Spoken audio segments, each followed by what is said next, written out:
are oppressed. We are exploited. We are denied not only civil rights, but even human rights. How great I am. If you're some man of the rock, You want first place, come play with me. You want second place, go somewhere else. Let us sing forever. Let us play forever. Wake your ass up. Awaken the beast inside.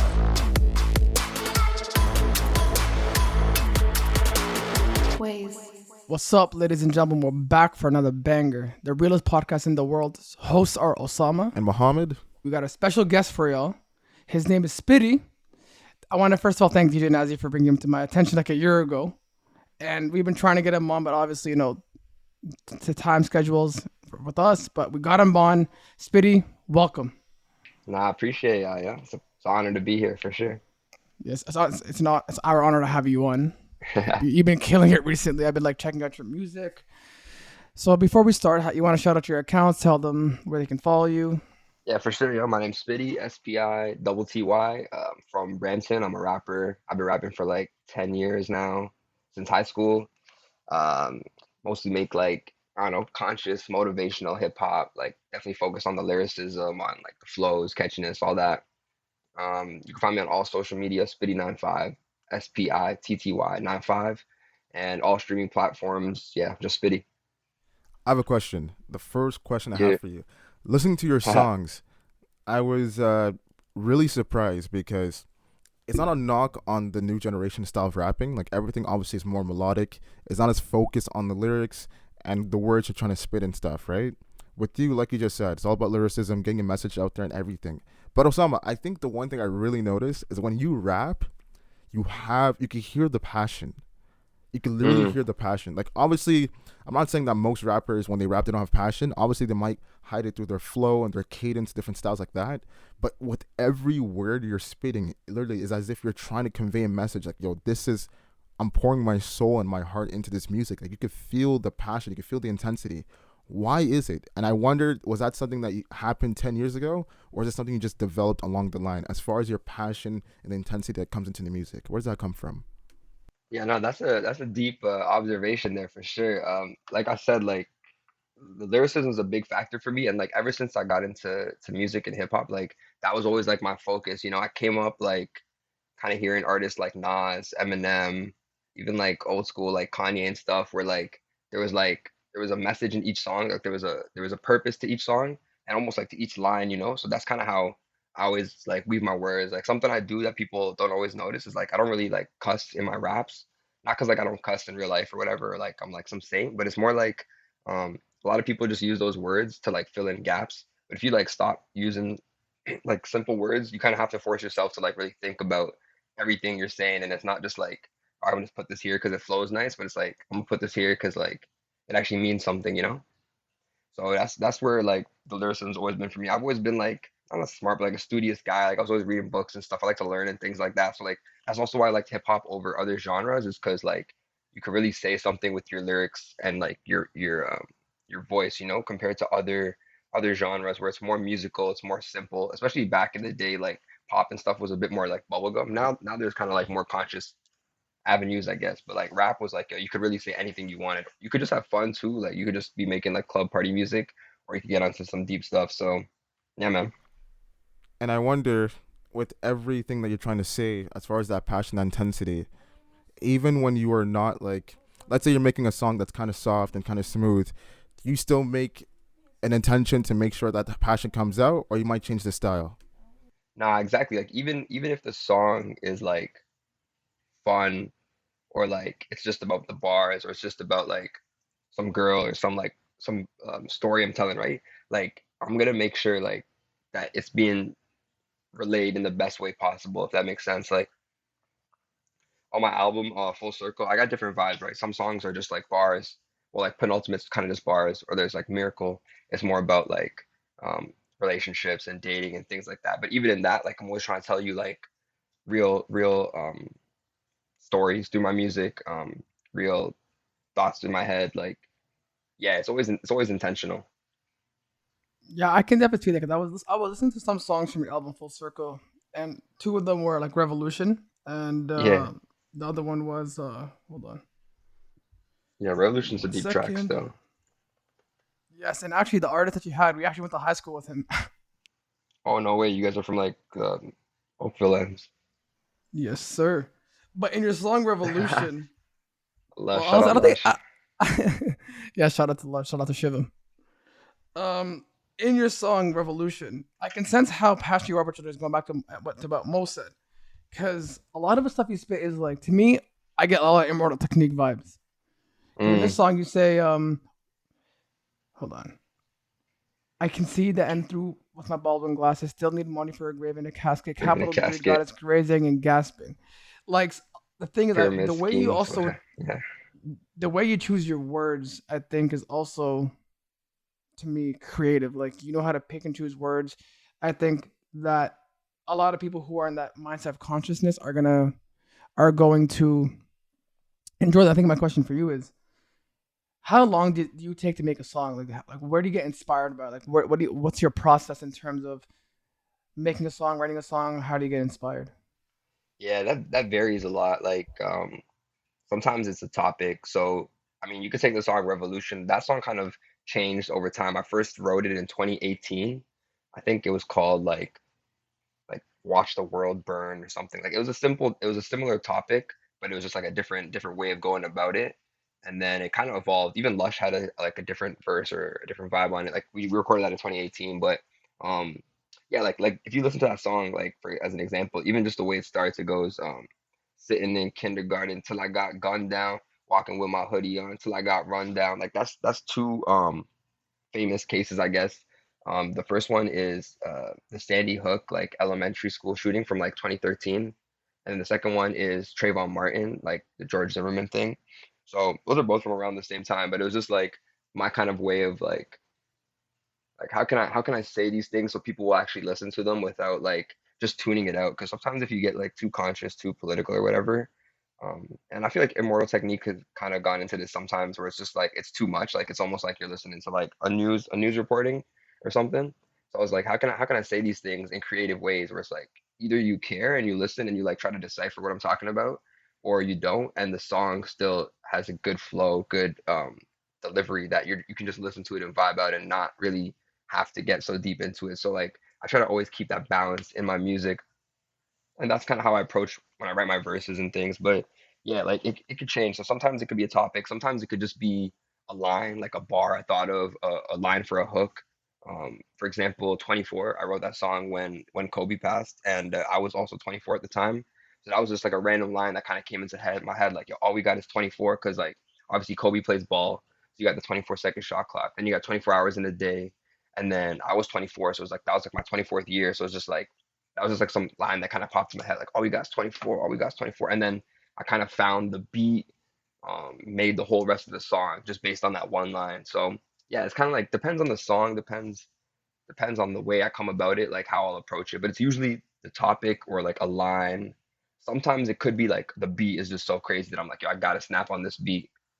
But yeah, Yeah, honestly, bro, like when I was first listening to your music, I just one, I think you're an amazing artist, and I think you're bound to do amazing things. Also, thanks, two, bro. you're welcome. Honestly, 'cause, like when DJ Nazi brought me to your attention, I was like, in my head, I was like, Yeah. why didn't I find it sooner?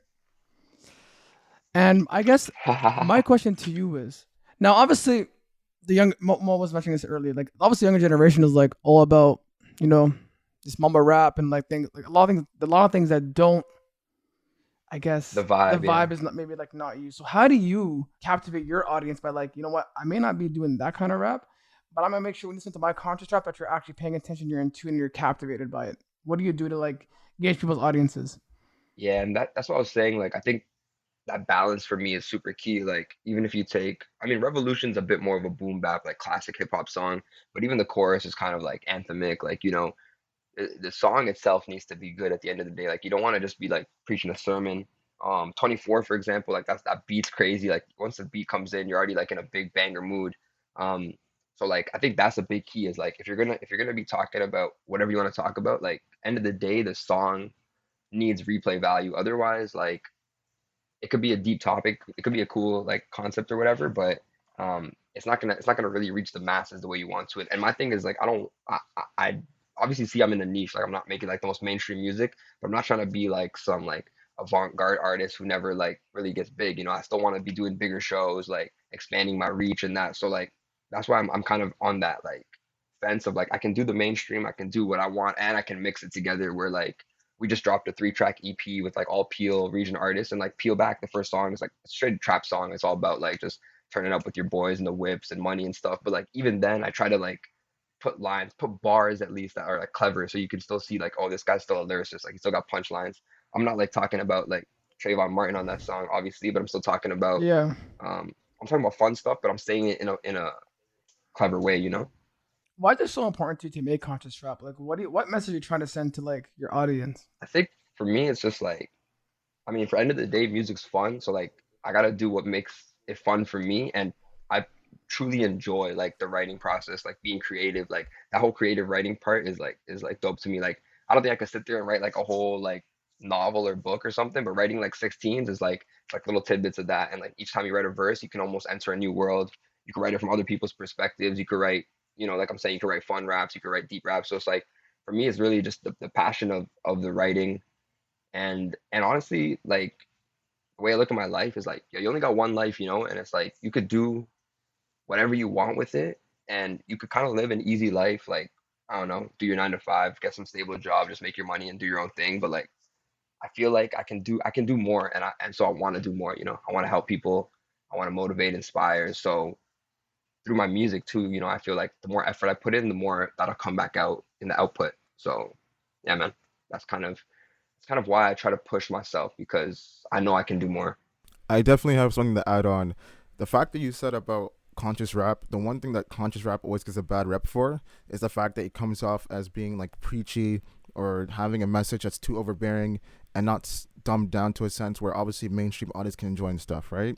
The fact that you notice that and obviously you're trying to balance and you're able to adapt your flow and style to go both ways, very commendable because obviously you're aware of the history, you know what to do, and you know how to, you know, just advance as far as your goals.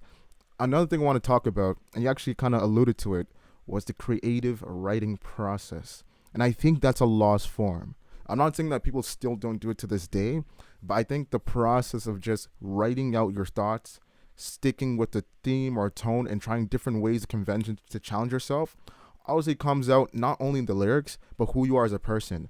I want to know from you, how has the creative process changed within the past 10 years, and how has it made you a better person overall, as far as new thoughts, insights, and just like you're conscious about the world?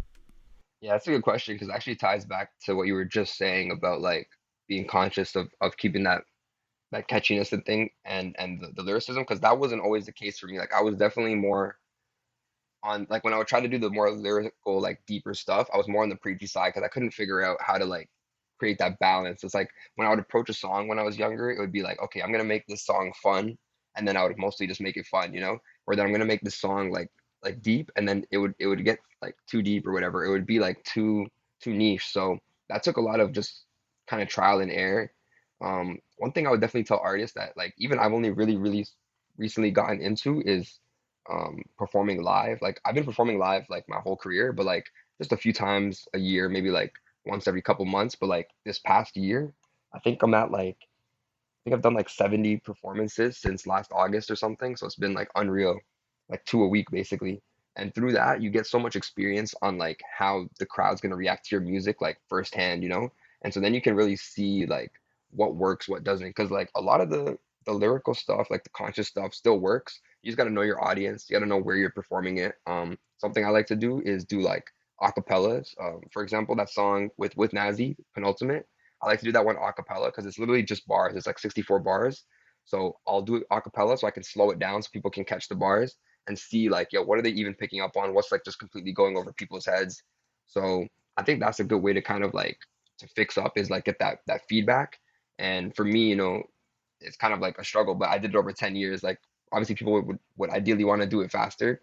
Like, you know, you're probably dreaming of blowing up in 1 2 years, but that's just the journey, you know, you can't really predict it. So it took time for me to kind of figure out, okay, like this is how I create that balance. And now when I approach songs, it's like all encompassing. It's like I don't think about it like this is gonna be fun, this is gonna be that. It's like I have the topic, and then no matter what, is I'm gonna give you like the flows, the bars, the delivery. Like I'm gonna try and package it all. It's kind of like a Kendrick vibe, you know. I feel like he does that. Like he'll give you like conscious messages while giving you like crazy flows all at the same time. It could be a catchy song. You don't even realize how deep it is, you know.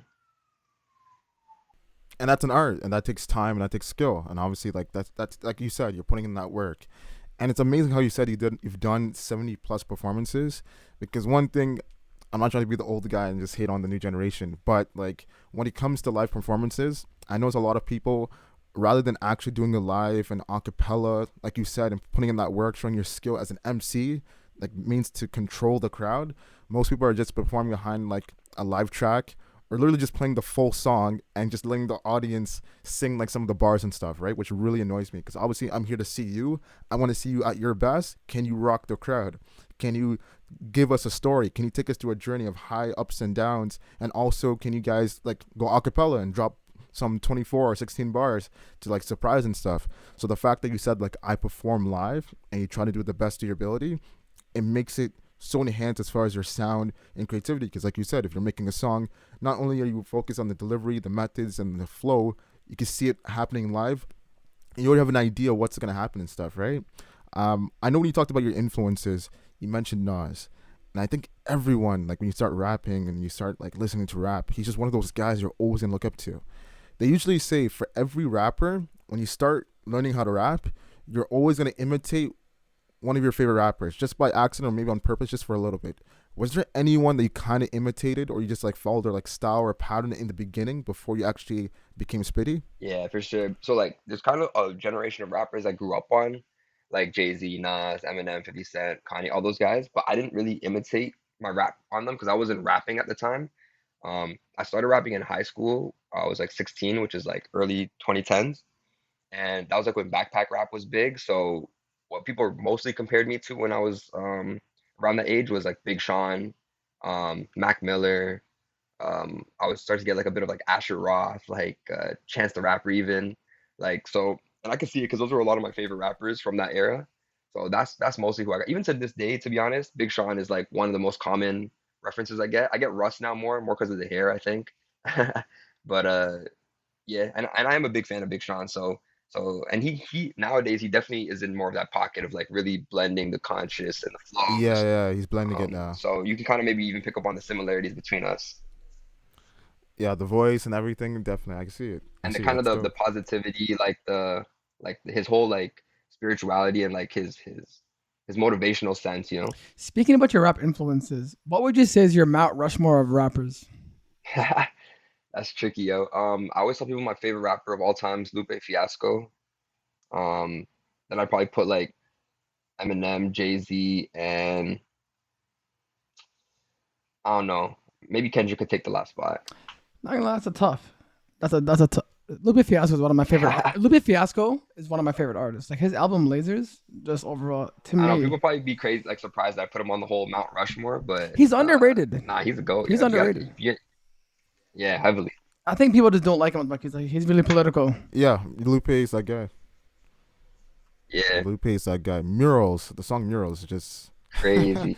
bro, bro, it's just insane. The whole trilogy, like it's Yeah, the one insane. that dropped you right. I haven't heard, I haven't heard his new album yet, but It's good. people say it's Yeah, amazing. And he did it in 3 days. yeah. Like it's It's not incredible. drill music, but it's deep still. Title threw me off. That's Lupe. Yeah. Lupe could take anything and just flip it upside Yeah. down. And that's the thing. Like he has the power because obviously he's done it in the past. He's shown the record that he can make pop style and hits and Yeah. everything, and still give you that Lupe style. Or if he feels like it, he's gonna give you just full Lupe into another world and whatever, right? And I think that the fact that you know that can be done through artists like him and Kendrick and stuff, it's pretty cool. All you got to do is really just work on the craft until you get to that point where you do it with ease and stuff, right? Yeah. Um, Actually, I have another quick question then. Obviously, it's one thing to be a rapper, practice, create songs, perform live. It's another thing listening and also going to shows and watching people. What shows have you gone to by different rappers you've seen, and whom, as far as like their style and presence on stage, have surprised you, influenced you, and be like, you know what, I like that, I'm gonna do that and flip it my own way. Yeah.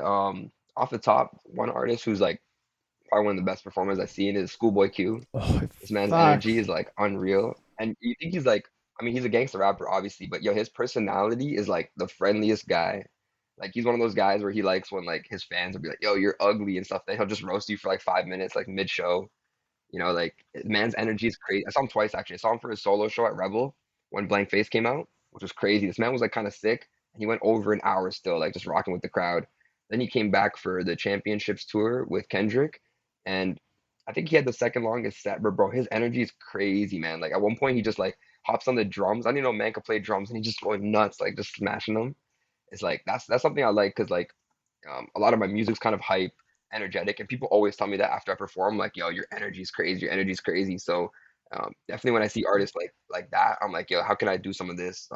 Wild performers I've seen are like Jazz Cartier is a pretty crazy performer. I saw him in London when I was going to Western. This man was like crowd surfing, but he was like holding the rap like the bar of the ceiling, so he was literally walking on the crowd. It was nuts. Um, I seen Dizzy Wright. He's like an old rapper, like a stoner rapper. Yeah, Dizzy Wright. I saw him live Yeah, too. in 2014 I saw him. Maybe you were there, bro. But Yeah, Dizzy Wright. he did like a what do you call that? He did a front flip into the crowd, like a front flip into the crowd surf, yeah. And I was like, nah, that's brave, bro. Because if they didn't catch you, bro, you're done.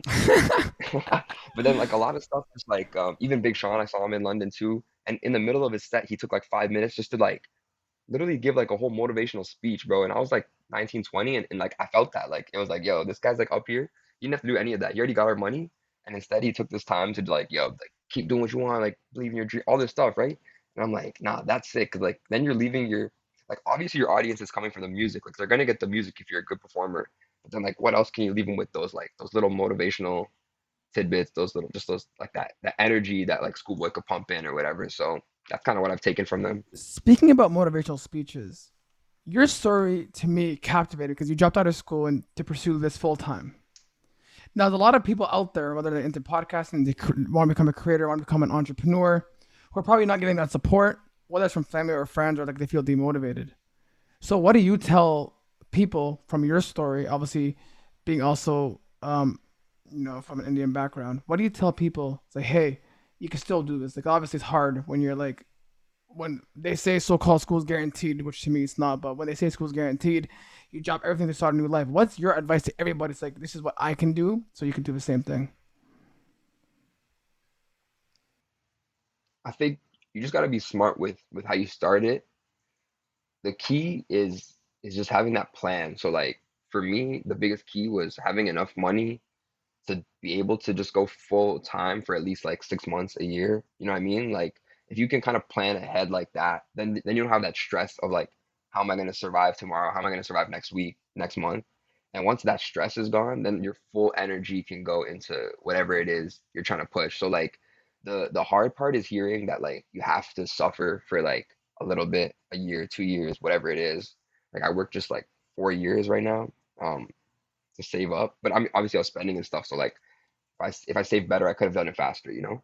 But it's like once you can kind of give yourself that freedom financially, then you can really do whatever you want in that time and then see where it takes you because then you're not burdened by trying to make money. Because like I know a lot of people who will quit their jobs or quit school or whatever to do music and then they end up um picking up like Uber Eats or picking up like some online job or like I know a guy who got a studio and then he went backwards. Like he got the studio, he had no job, and then like he wasn't getting clients or something, so he went backwards and got like a bank job at TD because he was like, "Yo, this will fill me up from like 9 to 5."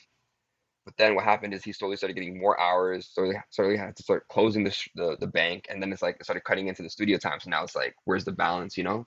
So I think that's kind of a tricky thing. So definitely, my advice is like, yo, just kind of have that plan. Like if you want to do something just build up and that's the hardest part because that's the part that's like I gotta suffer or I gotta not do what I want for this bit but if you can kind of get through that then the rest of your life could be amazing, you know.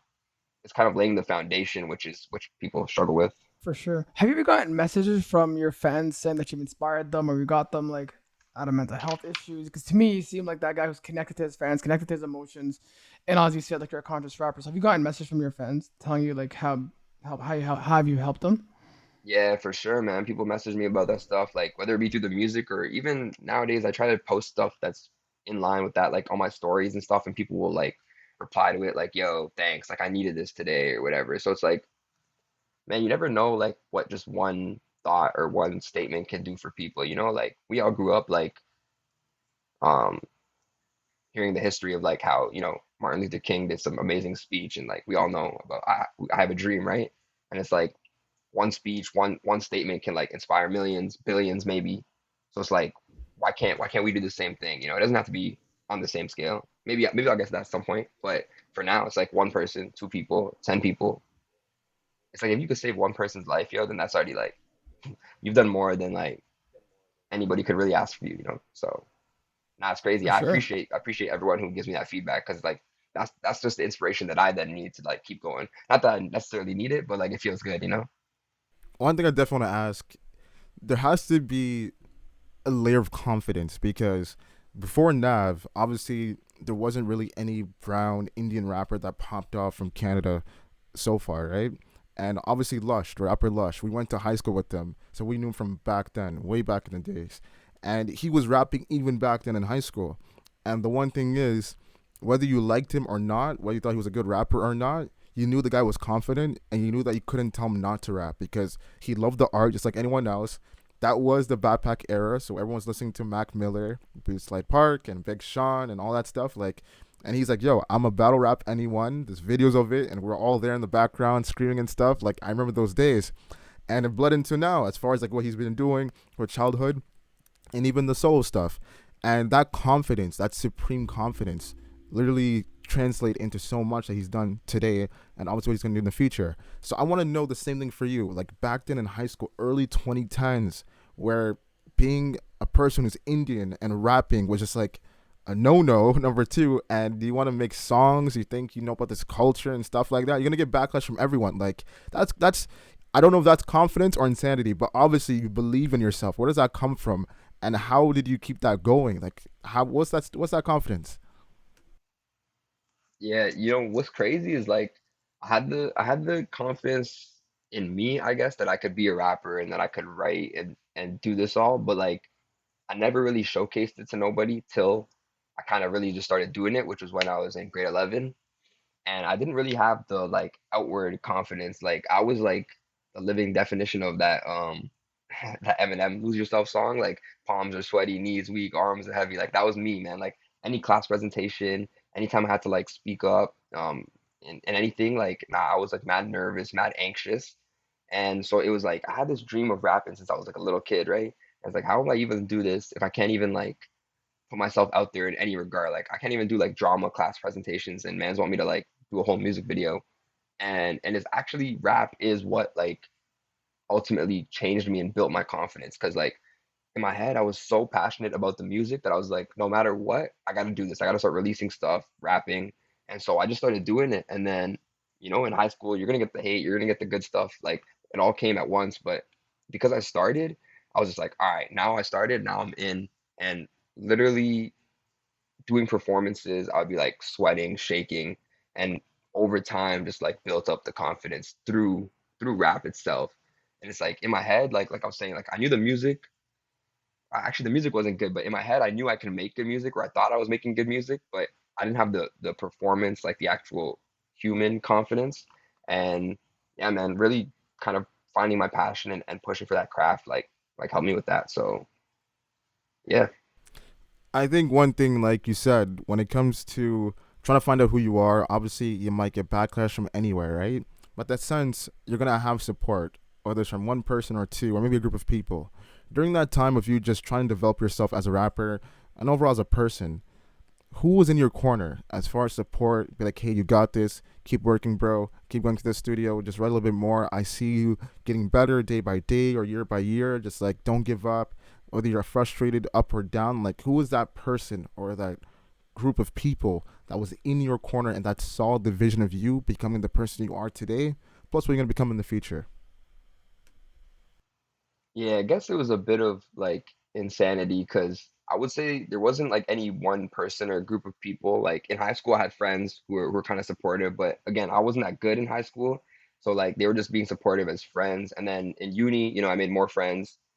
And it was kind of just like, yeah, your friends are gonna support you, but ultimately, I would say like, nah, it was really just me like never giving up because I would say like 5 years ago, like, so I started making music 10 years ago, and like 5 years ago, I was probably at my lowest point in terms of like reach, fan base, like had actually gone down because of just the way school works. Like when you're in school, like you're just meeting a lot of people, your music kind of spreads more naturally. And then once I kind of was meeting less people, was like kind of interacting less, was like in my own world, it actually kind of went down, right? So like yeah, kind of the halfway point was actually like the lowest. And I was like, damn, like, I could quit now, but it was like I just had so much so many dreams and goals I felt like I still needed to reach that it was like I was literally, yeah, my own motivation. And then slowly from that point, like as soon as people would kind of start commenting again or like letting me know like they like my music, like I would take all of that and just build on that as like motivation. And now it's like now there's like a lot. So now I don't really need that external motivation. And a lot of people say that too. There's this book you could read. It's called like The Subtle Art of Not Giving a Fuck by Mark Manson. And in one of the chapters, he basically says like a lot of people think like um, you need motivation to come to then do actions, which will then help you get more motivation. But he's like, nah, you're supposed to cut out that first step and just do things because doing things will then help you like self motivate, So that's kind of where I'm at right now. It's like I feel like I'm just one upping my previous self, and I'm only in competition with myself. So if you can motivate yourself, then you don't need to rely on nobody else. That's something that Osama says all the time. And Osama, I'd love to hear your thoughts about what he just said as far as like being in competition with yourself and how like the action overtakes motivation because that could come and go at any time. Yeah, not for real. Honestly, I agree. I agree with Spitty because the reason is like, this is a perfect example. Like the gym is one of the hardest things to do. Going to the gym, waking up, and going to the gym, right? There's a huge difference between being motivated and being disciplined. Motivation is gonna come and go. So one day you're gonna wake up, maybe not write music, maybe not do a podcast, maybe like not want to have a meeting with a client. You gotta find something else that's gonna make you do it. Because I remember this. I read this quote, and it's always stuck with me. And it said, the strongest person isn't the one who's smiling all day. The strongest person is the one where nothing is going his way, but he still gets up and does the work. So a lot of the times you have to think to yourself, as Spitty said, like so eloquently, is you look in the mirror, that's your competition. That's who you are. That's who you're fighting. I don't look at my friends as competition. Yes, they push me to get better, but if they're not doing that, I don't want to be around you. I want my friends to be elevating me. I want people around me to be elevating me. And I agree with that statement 100%. I've always said it time and time again. I think I put it into action. Like obviously, if you look at even if you look at me specifically, if you met me like 5-6 years ago versus now, like I'm a whole different individual. Because a lot of the times I was saying things, but I wasn't really putting them into action. Versus now, like when I say something, I want to get it done and I want to go further. So I respect your grind. Because even like when I was like listening to your music, a lot of it is almost like manifesting a lot of stuff that you want. This I want that, which to me captivates me as someone who wants to be up within as a creator, as even an entrepreneur. Because seeing someone with that passion can show little kids that yes, you can quit your full-time job, yes, you can leave school, but if you're not passionate, if you're not disciplined or consistent, those things don't come into play. So I agree with 100% what Spitty said. Big facts. I guess my next question for you is, as far as like, because you're gonna put in the work, obviously, and it might get to a point where you do so much, or you might have a creative spurt that you obviously comes with a downfall. You get tired, you get stressed, you might have headaches and stuff. When you know that you're doing too much and you feel as if like, man, like I'm not either I'm at writer's block or I'm not at writer's block, I'm getting close.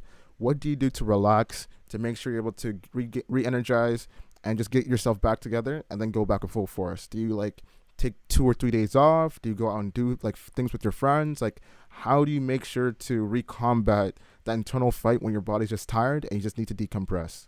Yeah, I mean, I manage everything myself. So like a lot of the stuff that I do in the music world is not even like writing the music. Like there's so much other stuff to do, like posting the online content, editing stuff, editing videos, creating this, promoting this, marketing that. So it's like a never ending list of things to do. And writing is kind of just one of them. Luckily, because I'm doing so much stuff, like I know, I mean, it's not luckily, but double-edged sword, I guess. I'm not writing necessarily every day. So when I do sit down and write, and because I'm just living a lot right now, everything's kind of open and like there's a lot of stuff going on. Like I have a lot of experience and thoughts to put down. So I would say I'm not really getting much writer's block right now. But one thing for sure is like I always like to like decompress at night, whether that just be by just like watching some TV or something, just chilling. Recently I started playing like chess. It's not really like relaxing because I'd be stressed like losing these games. But it's fun, just like I don't know, it's something separate from the music. And I think that's just the key is like if you can do things that are outside of the music, especially now that I don't have I'm not in school, I don't have a job or anything. So it's like literally my mind's always running on music because there's no other like topic really for me to think about. So like when I am just chilling with my friends or like riding my bike or like working out or whatever, like those are just good ways to like step out of it for a sec. Because otherwise, yeah, like I go to sleep, I'm thinking about like what's my next move. I wake up, I'm thinking about like what's my next move. Just because now that I'm so like go go go, and I'm kind of in this me specifically, I'm kind of in this position where I feel like, I could blow up at any moment if I make the right move, one, two moves, just kind of the way things have been going. So yeah, that's kind of where my head's at. But it's always good to just like step away from it, do other things. I never leave the music for much more longer than like an hour or two, like I'm never away from the music for like days because I just don't know how to be at this point. Like it's always on my mind. Speaking about your music, do you have a favorite song that you've made or that hasn't came out yet?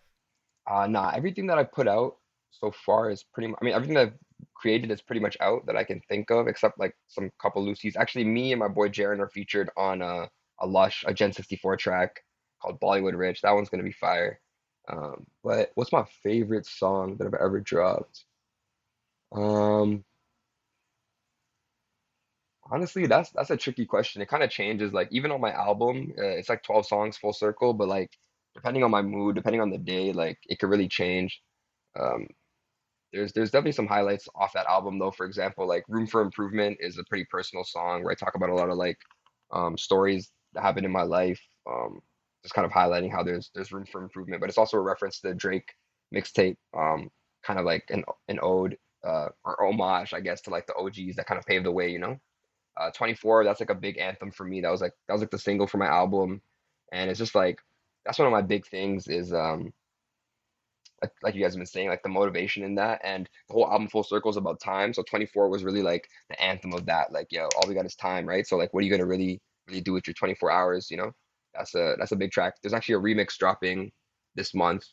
It's like a dance electronic remix though, so it's gonna be a little different. My last question I want to ask Yeah, you. appreciate it. Yeah, definitely hype, especially the Bollywood Rich song with Yeah. Gen 64. Shout out to everyone. My last question I want to ask you is the fact that since you do everything, as far as recording, social media posting, coming with content, obviously it's a never-ending job. But at the same time, it's helped you so much as far as the exposure, availability, and just the eyes that have seen you or haven't seen you so far. What is the power of social media to you, and why do you think that it's something that everyone should use for their advantage as far as whatever business, entrepreneur, or idea they're coming up with at the moment? Yeah, I can't lie. Like I was literally just talking about this with my boy Content yesterday, and we were saying like our careers wouldn't exist without internet and social media. Like I came up in high school, I went to the Tiger Direct in Heartland, bought a Blue Yeti mic for like $200, and that was pretty much the only expense I had. Like I plugged it into a computer I already had. I got a free software called Reaper off the internet. I was getting beats off YouTube, which is like a social media app, just ripping beats, and then I would record them whatever, just in my basement, post them um, onto social media, onto Facebook, Twitter, YouTube. I think Snapchat, Instagram might have just been coming out at the time. And it's like without those avenues, like there was no way that people like me would have really, really exposed themselves. Especially like back then, how like nervous I was. There was no way I was going up to people in person and promoting my music like that. So like the internet was that avenue for people who were a bit more anxious, shy to like kind of spread their wings. And then through that, I reached out to so many people. Literally, like, I mean, one of my main logos, like it's like this cartoon logo of me in my head, was made by a guy in Rochester, New York, who I've never met yet, but he's like a fan, and he just made me these logos, because he found my music through whatever it was, Facebook or YouTube. So it's like the internet's like unreal. At this point, half my fan base on Instagram is in South Asia, like India, Pakistan, Nepal, all those countries. And obviously that would never happen if I didn't push through the online. And only reason I did is because when the pandemic hit, I switched my focus to just the apps and like on Instagram, I would literally spend an hour every morning, like going to hashtags that I used, like clicking on the hashtag, looking at the recent posts and like interacting with them to like connect with different people. So I would do like posts like Indian hip hop or like Desi hip hop or something. And that's how I met like mad people on the other side of the world who I've still never met in real life, but I feel like I know them. So this the social media and like the internet is like one of the greatest things, maybe the greatest thing, like I don't know, that has been invented for like the modern world. And if you're not using it, you're just missing out, to be honest. You're living under a rock if you're not using it because social media is everywhere. But honestly, to your Yeah. point, I think social media is so important for a couple of reasons. One, it's how you connect with your fans. I think the fans are the most important to anybody's business brand because those are Hmm. the ones who are allowing you to succeed, and those are the ones who are messing with you all this time. Like for example, even with us, like right now, I think we're like reaching 60 countries, and I guess a lot of it's like, and we started like, if people here who know our story, like we started off with like a lot of troubles, a lot of like team beefing and like stuff like that. But like eventually, when you reach that peak and you have people who are supporting you, you got to keep those guys like supportive and like ensure that you're there with them. And social media is a great way to like reach out to people who are not even living in your country. Like, you'll know some guy listening to me in Pakistan, like what the hell? And then you'd be like, Yeah, it's "That's crazy. insane!" Like someone who may not even speak your language, just connecting with your words. Like you're like, I feel this guy. Like I understand this guy. I Yeah. guess my last question for you is, what's your favorite verse by, I guess, the whether it's the artist you said from your Mount Rushmore, or a line that like you always go back to? It's like, this is like one of my favorite lines. Damn, that's a good question. What is my favorite verse? Let's see, Lupe Fiasco. What's my favorite Lupe Fiasco verse? That's a That's a tricky. tough one. Yeah, Lupe Lupe He's has a has got a a lot of lot good lot. of. songs, but like off the top of my head, um, this man's just so clever with the way he like delivers things. I think is it Sunshine or Daydream? I think it's Daydreaming. He does a whole verse where he's talking about Chicago and like the inner city violence and stuff, but he's literally taking you up a woman's body. Like he uses all the body parts. He's like, now there's hoes selling something right around the toes, and there's crooked police that's stationed at the knees doing drive-bys like up and down the thighs. It's like he's literally taking you up the body while showing you like the inner workings of Chicago. And it's like, That's bro, it's just like, how do insane. you even come up with that like that deep way of like layering, like there's obviously an obvious way of talking about like, yo, there's guns in the city, but then it's like to even say things like in that way is just so poetic. So like it kind of goes back to what I was saying about like you could just gloss over all of that and just listen to the vibe of the song and you're good. But if you want to get deep and you really listen, you'll be like, yo, this guy is on something. That's amazing. It's actually, I had to go to that song and listen to it because I've never heard of it. Not gonna lie. Yeah, it's literally like a pretty like poppy kind of catchy song, but then when you listen to it properly, you're like, Yeah. nah, this is deep track.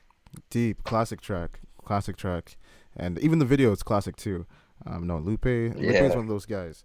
the animated video, Animated right? Yeah, video. Before you yeah, leave, everything you've said so far in this episode is who you are, is what you've done, and is also what you're gonna become in the future. Now, there's always gonna be someone that does not believe anything you've said so far. I think it's cap. I think it's fake. You're putting on, I don't know, I guess an idea of who you are. Is there an acapella? It doesn't have to be 64 bars. It doesn't have to be 24 bars. Is there an 8 bar or 16 bar that you spit either at a concert or to yourself that motivates you, that you probably give to us, and let those doubters know that no, this is who you are? Like, do you have an 8 bar, a 16 bar that you have? Doesn't really have to be freestyle. You don't have to freestyle, that you have as far as like any of your verses, whether unreleased or released, that you usually like go to, like this is the one that I always say just to keep myself, motivated. yeah. I mean, it's kind of a little full circle moment because you guys know Nazi. So the one acapella I always do is Penultimate with featuring DJ Nazi off the album. It's a song of like 64 bars. So the way I usually do it is I break it up into two halves, but maybe I'll just do a 16. Let me just pick which 16 I should do. I'll do the second one. Okay, so it starts off like right before December hits, traveling my Timberlands. See, I don't need no Tinder when I'm spitting hot charmeleons. You ain't seen my final form. Buzzer beater, final four. Forward, flower blooming, only wilt when I hit highest score. Higher than Leviathan, I'm riding to a diamond, diving in the shallows where they swallow you like vitamins. I hold the last elixir, drink it like a spritzer, roaming around the globe in hopes to find a father figure. Everybody's figures, everybody's figures, fuck, everybody's figures. Credits number man, credits numbers pins. Have you pinned till you deliver? Numbers, do the mathematics, stack it to retirement. I've been trying to pop like little kids on bike, and then I'm coming for their heads. Fly Lord, yo, for sure. My Lord, raise lords when I roar. See, I've been moving militant, simple, but I'm diligent. For the word epitome, Spitty is the synonym. And with that, we like to say thank you, and thank you to everyone that's listened to the episode so far. Incredible episode, so many gems, lessons, and also just you're able to pinpoint as far as what to do, what not to do, and see where this person came from and where he's going to go to. Please, before you leave, tell everyone where they can follow you on social media and also get some more information about your upcoming songs coming on the feature. Yeah, for sure. Yo, mad love for this podcast. That was a dope conversation. Like I said, my name's Spitty, SPI Ty. You can find me on all social media, SPI Ty 95, and on stream, all streaming just Spitty. From Brampton, I'm a rapper. I got Peel Volume 1 is a 3-track EP featuring all artists from Brampton, Mississauga, all production in-house. Just dropped on Tuesday. And this summer, every month, we're going to be dropping another volume of that. So Peel Volume 2 in August, Peel Volume 3 in September, and I got the 24 remix dropping later this month. Yeah, so a lot of new music for sure. You guys thought we were done? I don't think so. We still gotta wrap it up. Please follow me at Kusa300. Follow my co-host Muhammad at Muhammad.global. Make sure to follow our page at Instagram. Also, make sure to subscribe to all our platforms. We drop every Wednesday at 12 p.m. Thank you. We'll see you next week.